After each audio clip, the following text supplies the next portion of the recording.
പങ്ങാരപ്പിള്ളിയുടെ മനമറിഞ്ഞ വസ്ത്രശാല MNR collections. നാട്ടിൻപുറത്തെ ഹൃദയമിടിപ്പറിഞ്ഞ മനസ്സിനിണങ്ങുന്ന വസ്ത്രങ്ങളുടെ ലോകം തീർക്കുകയാണ് MNR കളക്ഷൻസ്. ഏവർക്കും ഈ ഓണാഘോഷത്തിന് ഓണക്കോടികളുമായി MNR കളക്ഷൻ ഏവരെയും സ്വാഗതം ചെയ്യുന്നു. നിള പൂർവ്വ വിദ്യാർത്ഥികളുടെ നേതൃത്വത്തിൽ ഓണം ഒത്തുചേരൽ 2024 കോഴിമാമ്പറമ്പ് ക്ഷേത്ര ഹാളിൽ നടന്നു. നിള പൂർവ്വ വിദ്യാർത്ഥികളുടെ നേതൃത്വത്തിൽ ഓണം ഒത്തുചേരൽ 2024 കോഴിമാമ്പറമ്പ് ക്ഷേത്ര ഹാളിൽ നടന്നു. ചെറുതുരുത്തി ഹയർ സെക്കൻഡറി സ്കൂളിലെ 1977-78 SSLC ബാച്ചിലെ പൂർവ്വ വിദ്യാർത്ഥികളുടെ നേതൃത്വത്തിലായിരുന്നു സംഗമം നടന്നത്. 60 വയസ്സിന് മുകളിലുള്ള റിട്ടയർഡ് ഉദ്യോഗസ്ഥരും മറ്റ് വീട്ടമ്മമാരും പ്രായാധിക്യം വകവയ്ക്കാതെ ഒത്തുചേർന്നു. പൂർവ്വ വിദ്യാർത്ഥിയും മുതിർന്ന അംഗവുമായ PM രമണി ചടങ്ങിന്റെ ഉദ്ഘാടനം നിർവഹിച്ചു. മുൻ സെക്രട്ടറി C വേലായുധൻ അധ്യക്ഷനായിരുന്നു. വള്ളത്തോൾ നഗർ ഗ്രാമപഞ്ചായത്തിലെ 102 വയസ്സുള്ള മുതിർന്ന അംഗം K കേശവൻ നായരെ വൈസ് പ്രസിഡന്റ് CS ഹൈദ്രോസ് പൊന്നാടയും ഓണപ്പുടവയും നൽകി ആദരിച്ചു.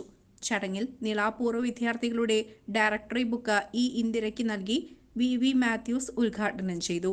MK Latheef, KS Krishnankutty, general secretary K Unnikrishnan, KM Murali തുടങ്ങിയവർ പങ്കെടുത്ത് സംസാരിച്ചു. തുടർന്ന് വിവിധ കലാപരിപാടികളും പൂക്കളം മത്സരവും നടത്തി. ഗവൺമെന്റ് ഹൈസ്കൂളിലെ 1978 SSLC ബാച്ചിലെ 134 അംഗങ്ങൾ വരുന്ന ഇന്ന് നീള പൂർവ്വ വിദ്യാർത്ഥി സംഗമത്തിൻ്റെ 3ാം ഓണാഘോഷം ഈ ഹാളിൽ വെച്ചിട്ട് ഞങ്ങൾ നടത്തുന്നുണ്ടായി. ഇതിൽ ഒരുപാട് അംഗങ്ങൾ, വളരെ സീനിയറായ ഒരുപാട് അംഗങ്ങൾ പങ്കെടുത്തു. ഞങ്ങളിവിടെ ഓണാഘോഷ പരിപാടിയിൽ ഓണക്കളികളും മറ്റു പരിപാടികളും എല്ലാം ഉണ്ടായി. പൂക്കളം ഇട്ടു. പിന്നെ നല്ല ഓണസദ്യ ഞങ്ങളിവിടെ തയ്യാറാക്കിയിട്ടുണ്ട്.